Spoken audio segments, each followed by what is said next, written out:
हर्षित landmark, सपनों का घर जैसा आप चाहते हैं हम बनाते हैं। 1, 2 एवं 3 BHK ready position flats. Call 9827321321।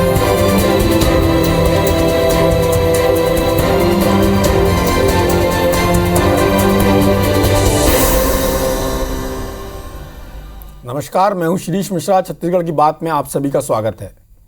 बीते कई दिनों से कांग्रेस में मची हलचल के बाद जब प्रदेश प्रभारी छत्तीसगढ़ पहुंचे तो कई सवाल उठने लगे। कई महीने बाद जब छत्तीसगढ़ प्रदेश कांग्रेस कमेटी की कार्यकारिणी की बैठक हुई तो भी कई तरह के कयास लगाए गए, लेकिन बैठक के बाद सामने आया कि 2023 विधानसभा चुनाव जीतने के लिए प्रदेश कांग्रेस प्रभारी PL पुनिया ने अभी से संगठन और विधायकों के बीच बेहतर तालमेल को लेकर मंथन किया और कुछ निर्देश दिए। इधर भाजपा ने एक बार फिर कांग्रेस में अराजकता का माहौल बताते हुए सत्ता पक्ष को घेरा, लेकिन बड़ा सवाल ये कि मौजूदा हालात में क्या कांग्रेस के भीतर भी कवायद के बाद कार्यकर्ता 2018 की तरह पूरे उत्साह से एकजुट होकर पार्टी के लिए जुट सकेंगे? चर्चा करेंगे इस पर, लेकिन उससे पहले देखते हैं दिन भर की हलचल की एक रिपोर्ट।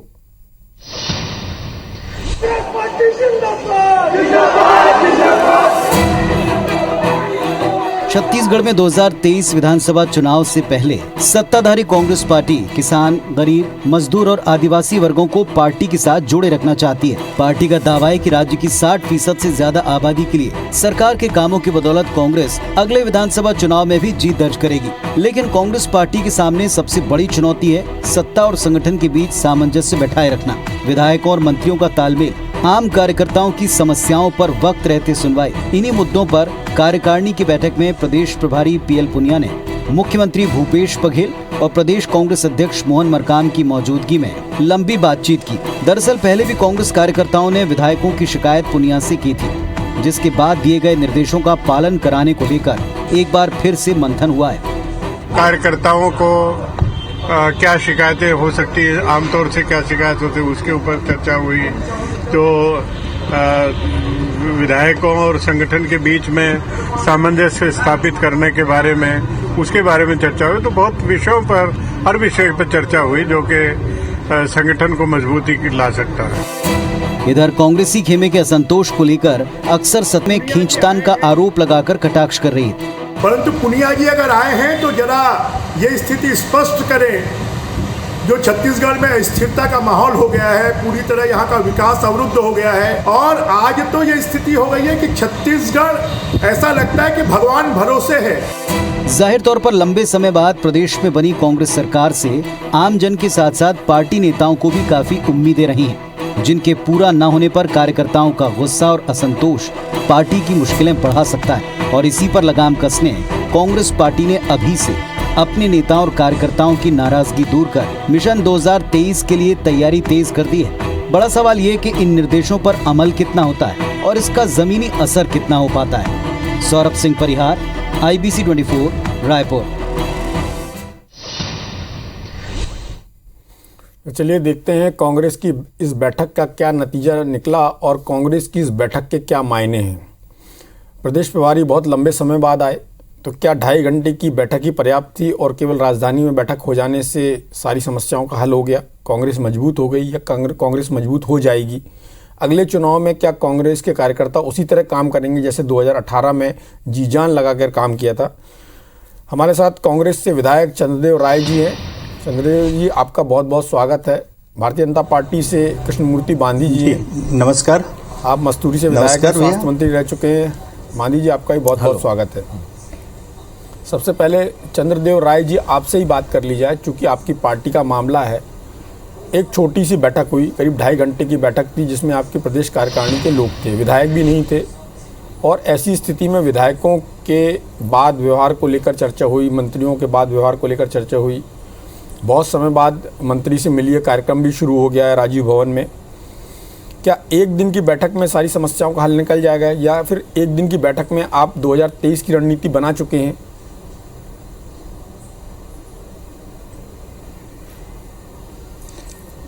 शिरीष जी, हेलो जी, आवाज़ आ रही है आपकी? हेलो शिरीष भी, आप मेरी आवाज़ आ रही होगी जी, आपकी आवाज़ आ रही है। जी। छत्तीसगढ़ प्रभारी माननीय PL पुनिया साहब जी और सह प्रभारी माननीय चंदन यादव जी आए थे और आज बैठक भी ली। और प्रदेश के कार्यकारिणियों की बैठक हुई है। निश्चित ही ये पार्टी फोरम के लिए अच्छी बात है।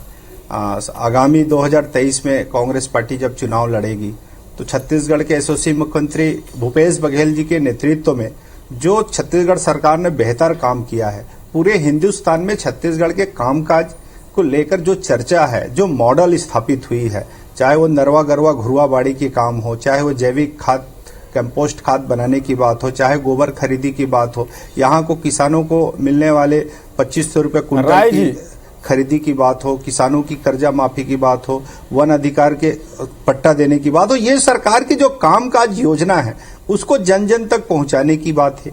दूसरी बात जो महत्वपूर्ण बात है, कांग्रेस पार्टी की जो बैठक में है, अभी कार्यकारिणी की गठन जो हुई है, नए उपाध्यक्ष बनाए गए हैं, महामंत्री बनाए गए हैं, प्रकोष्ठों की नियुक्ति हुई है, तो उससे एक रूबरू हो जाए, बातचीत हो जाए और संगठन में एक जिम्मेदारी जो है उसको दे दिए गए हैं, ताकि आगामी में हमारे जिला स्तर में, ब्लॉक स्तर में और विधानसभा में जो बूथ का काम चल रहा है वो तेजी से काम शुरू हो और उसको एक समन्वय स्थापित करके हमारे प्रदेश कांग्रेस कमेटी के अध्यक्ष आदरणीय मोहन मरकाम जी और हमारे प्रदेश के तमाम, हमारे गिरीश देवांगन जी, राम गोपाल अग्रवाल जी, ये तमाम जो हमारे कांग्रेस के वरिष्ठ नेतागण हैं, हमारे विधायकगण हैं, हमारे मंत्रीगण हैं और आदरणीय मुख्यमंत्री जी के निर्देश पे लगातार कांग्रेस को मजबूत करने का काम चल रहा है। लेकिन भारतीय जनता पार्टी को पता नहीं बौखलाहट है कि 15 साल के बाद इनकी रमन सिंह के जो चेहरे हैं अब वो नकार दी गई है।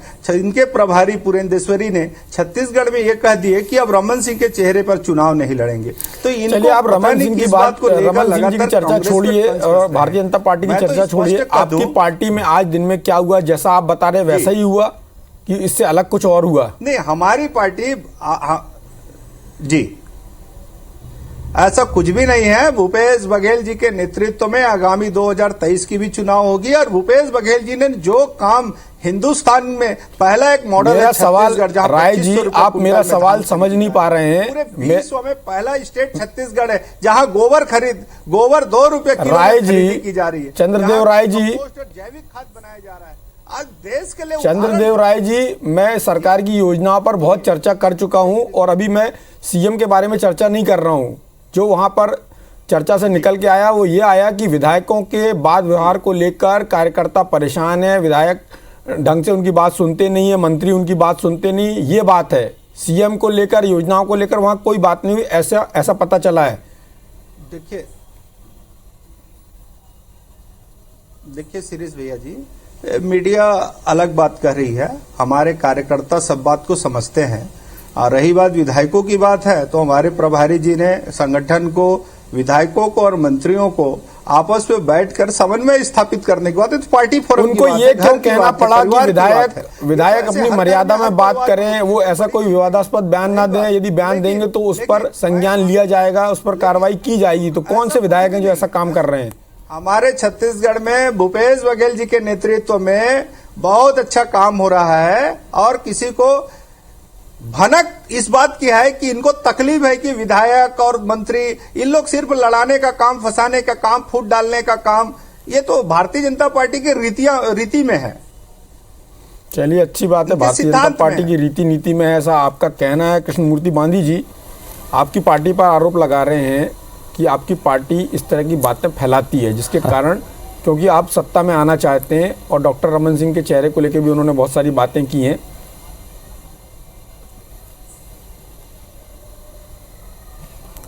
शिरीष भाई, कांग्रेस पार्टी और उसकी तासीर पूरे छत्तीसगढ़ में इनके आपसी विवाद के कारण छत्तीसगढ़ का जो विकास, डेवलपमेंट सब प्रभावित हो चुका है, सत्यानाश हो चुका है।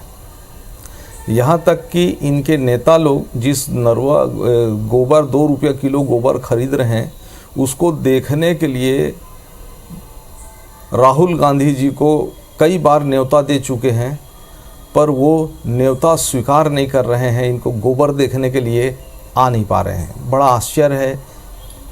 दूसरा, क्या भारतीय जनता पार्टी ने बृहस्पति सिंह देव को टीएस पर आरोप लगाने के लिए उकसाया गया? क्या भारतीय जनता पार्टी ने के कहने पर कांग्रेस के अधिकांश विधायकों ने डॉक्टर प्रेम सिंह टिपकामकर आरोप लगाया। क्या भारतीय जनता पार्टी के कहने पर टीएस बाबा भूपेश जो है अपने दिल्ली कुर्सी दौड़ में लगे हुए हैं? क्या ये कांग्रेस के पूरे पदाधिकारी लोग भारतीय जनता पार्टी के इशारों पर चल रहे हैं क्या? अगर भारतीय जनता पार्टी के इशारों पर चल रहे हैं तो बहुत अच्छी बात है, हम उनको बधाई देते हैं कि ये बहुत अच्छी बात है कि आप भारतीय जनता पार्टी के इशारों पर चल रहे हैं। नहीं तो ये पहले झांक करके देखें, अपने आप को मजबूत करें, क्योंकि इनकी अस्थिरता के कारण छत्तीसगढ़ का विकास रुका हुआ है, गांव का डेवलपमेंट खत्म हो गया है, हॉस्पिटलों की अव्यवस्था हो गई, ग्राम पंचायतों में अगर 15वीं वित्त के पैसे नहीं होते और रोजगार गारंटी की स्थितियाँ मजबूत नहीं होती तो गाँव का विकास का तो बट्ठा बैठा करके रख दिए हुए हैं। ये जो आरोप लगाते हैं अपनी कमजोरियों को दूसरे के ऊपर मढ़ते चले आ रहे हैं।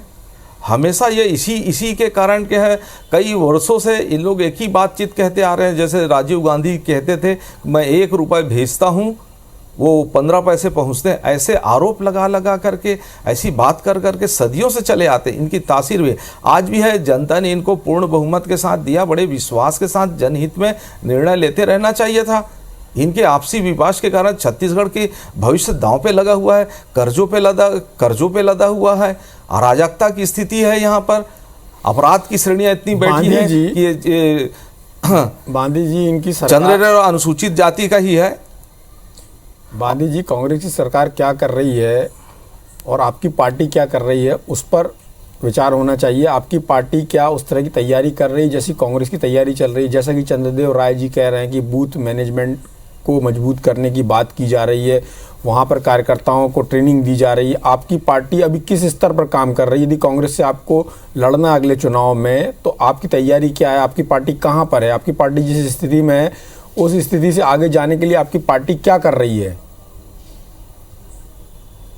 कि उनकी लड़ाई में आप अपना हित देख रहे हैं कि उससे आपको कोई लाभ होगा? आपकी अपनी स्ट्रेंथ क्या है? सुरेश भाई, भारतीय जनता पार्टी अपने सिद्धांतों पर शून्य से लेकर शिखर तक की यात्रा की है अपने प्रयासों से।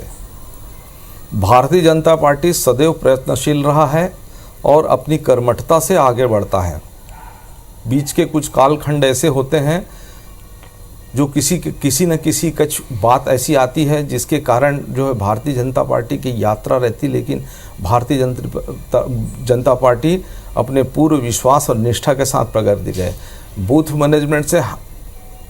मैनेजमेंट से लेकर के आपका न्यूज़, आपकी मीडिया में ही मंडल स्तर पे हमारे कार्यक्रम गतिविधियां होती हैं, जिले स्तर पर, प्रदेश स्तर पर, ये सब आपके समक्ष होकर के गुजरती। तो भारतीय जनता पार्टी जो अपने प्रयास को सकारात्मक करती है और मोदी जी जिन मुद्दों को लेकर के चल रही है वो उन मुद्दों को भी, जो जनहित के मुद्दे हैं, आज मोदी जी के कारण ही बहुत सारी सुविधाएं, रोजगार गारंटी खोल के रखे हुए, 15 वित्त के पैसे खोल के रखे हुए, है ना। चलिए, मोदी जी ने तो अपना काम लोकसभा में कर दिया था, लेकिन आपका जो प्रदेश नेतृत्व है उसने विधानसभा चुनाव में क्या किया वो सबने देखा है। बांदी जी, नरेंद्र मोदी जी ने तो लोकसभा में अपना काम कर लिया, जैसा कि मैंने ब्रेक के पहले आपको बोला, और उन्होंने 1 सीट के नुकसान के साथ भारतीय जनता पार्टी को जितना चाहिए था यहाँ से निकाल लिया छत्तीसगढ़ से। अब आपका जो प्रदेश का नेतृत्व है उसकी जिम्मेदारी है कि वो कांग्रेस से किस तरह से लड़ पाता है अगले 2023 के चुनाव में। क्या आपकी पार्टी उस स्तर पर तैयार है जैसी कांग्रेस तैयारी कर रही है, जैसे कांग्रेस में नीचे स्तर तक काम हो रहा है? बार बार यही सवाल पूछ रहा हूं, या आप सिर्फ धर्मांतरण के भरोसे हैं कि उस मुद्दे को गर्म करके आप सत्ता तक पहुंचना चाहेंगे?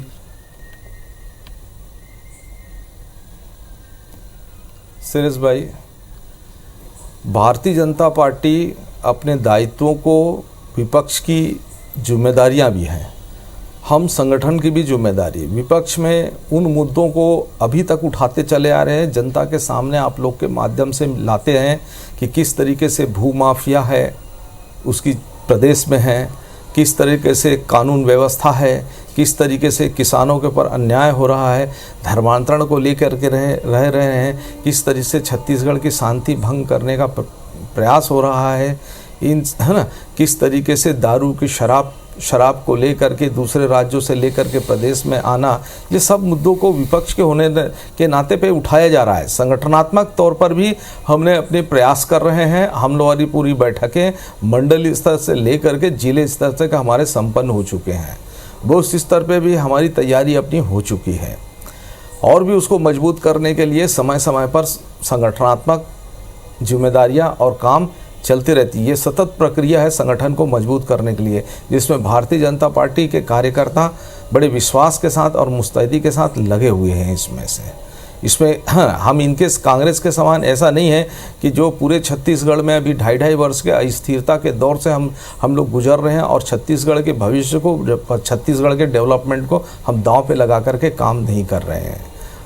पूर्ण विश्वास के साथ हम काम कर रहे हैं अपने संगठन और विपक्ष के जिम्मेदारियों को लेकर के। शिरीष भाई, यदि सरकार विकास का काम नहीं कर रही और सरकार के बीच में इस तरह की कोई रास्ता कसी चल रही है तो उसका तो फायदा आपको मिलेगा, उसके लिए क्यों चिंतित हो रहे हैं आप? देखो, हम लोग चिंतित नहीं हो रहे हैं।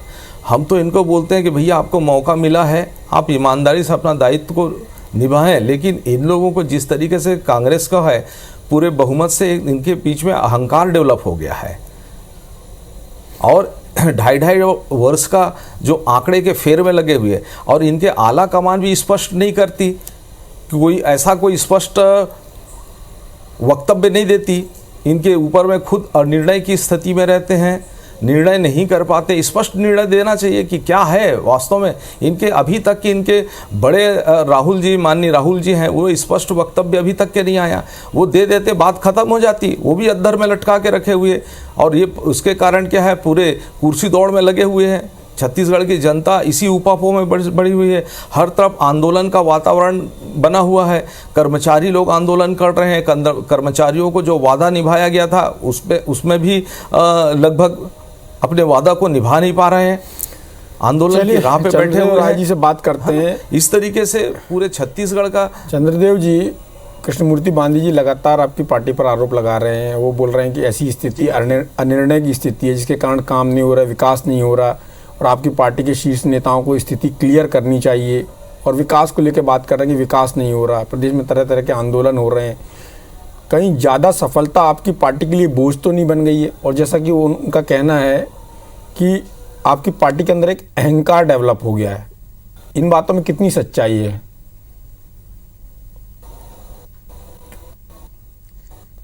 शिरीष भाई, कृष्णमूर्ति बातें ने बहुत सारे बातें कही, पर मैं सब बातें को जवाब एक सा दे देता हूं। पहली बात तो ये कि भारतीय जनता पार्टी की तरह हमारी पार्टी नहीं, हमारी पार्टी लोकतांत्रिक पार्टी है और भारतीय जनता पार्टी अलोकतांत्रिक पार्टी है। हमारी पार्टी में जब चुनाव जीत के आते हैं तो वो जमीन की, आदिवासियों की, पिछड़ों की, किसान की, मजदूर की, युवाओं की, महिलाओं की आवाज को सदन तक रखते हैं और उसको अमली जामा तक पहनाते हैं। आज जो छत्तीसगढ़ की जो विकास दिख रही है देश दुनिया में, वो परिचर्चा में आप एक कॉमन से है, चौपालों में चर्चा हो रही कि छत्तीसगढ़ का विकास क्या है। इनकी 15 साल में बता दीजिए, इनकी रमन सिंह के सरकार ने जो एक योजना लाया था, आपके नॉलेज में ला दूं कि तेल निकलेगी बाड़ी से और गाड़ी चलेगी रतनजोत से। ये फ्लॉप्स, और इनकी इतनी सारी जितनी फ्लॉप, चाहे वो अखफोड़वा कांड ले लो, चाहे आप गर्भाशय कांड ले लो, इनके 36,000 करोड़ का नान का घोटाला ले लो, एक भी हमारी योजना को बता दो कहीं कोई फ्लॉप हुई हो। दूसरी महत्वपूर्ण बात, ये जो आरोप लगा रहे हैं कि दिल्ली तक रसाकसी चल रही है, 2.5 साल की बात हो रही है और बहुत सारे आरोप प्रत्यारोप लगा रही है। भारत के संविधान में और डॉक्टर साहब के बनाए कानून में 2.5 साल 3 साल का कोई बात ही नहीं। अब तो 1 महीने 17 नवंबर को 3 साल कंप्लीट हो जाएगी, तो 2.5 साल वाला तो कोई मुद्दा ही नहीं है। भारत के संविधान में 5 साल के लिए जनप्रतिनिधि चुने जाते हैं और 5 साल तक वो अपनी दायित्व को निर्वहन करते हैं। और छत्तीसगढ़ में आला हाईकमान ने जिस प्रकार से हमारे मुख्यमंत्री को उत्तर प्रदेश का बड़े जिम्मेदारी दी है, वहां ऑब्जर्वर बना दिया गया है, बड़ी बड़ी सभाएं ले रही है, तो ये तो पूरी बात खत्म हो गई है। भारतीय जनता पार्टी के प्रोपोगंडा है, दुष्प्रचार करने में माहिर है भारतीय जनता पार्टी का काम तो प्रोपोगंडा करना है, जैसा कि आपका कहना है और आपकी पार्टी आरोप लगाती भी है। लेकिन शिरीष भाई एक मिनट जी, शिरीष भाई थोड़ा सा, शिरीष भाई हाँ बोल सकते हैं प्लीज। सुरेश भाई, ये कांग्रेस पार्टी बहुत झूठ बोल रही है कि कांग्रेस बड़ी लोकतांत्रिक पार्टी है, और यदि लोकतांत्रिक पार्टी है तो इनके राष्ट्रीय अध्यक्ष अब तक के एक ही परिवार पर क्यों हैं? किसानों की चिंता करते हैं ना आदिवासी एक ही पार्टी पर क्यों है ये? जरा इसका जवाब दे दीजिएगा। आप अपनी पार्टी की चिंता कीजिए और कांग्रेस के जो नेता हैं वो भी अपनी पार्टी की चिंता करें, आने वाले चुनाव के लिए अपनी तैयारी करें, और जिन मुद्दों पर चर्चा हुई है उन मुद्दों का हल निकले, ऐसी उम्मीद की जानी चाहिए। इस चर्चा में भाग लेने के लिए आप दोनों का बहुत बहुत धन्यवाद। नमस्कार।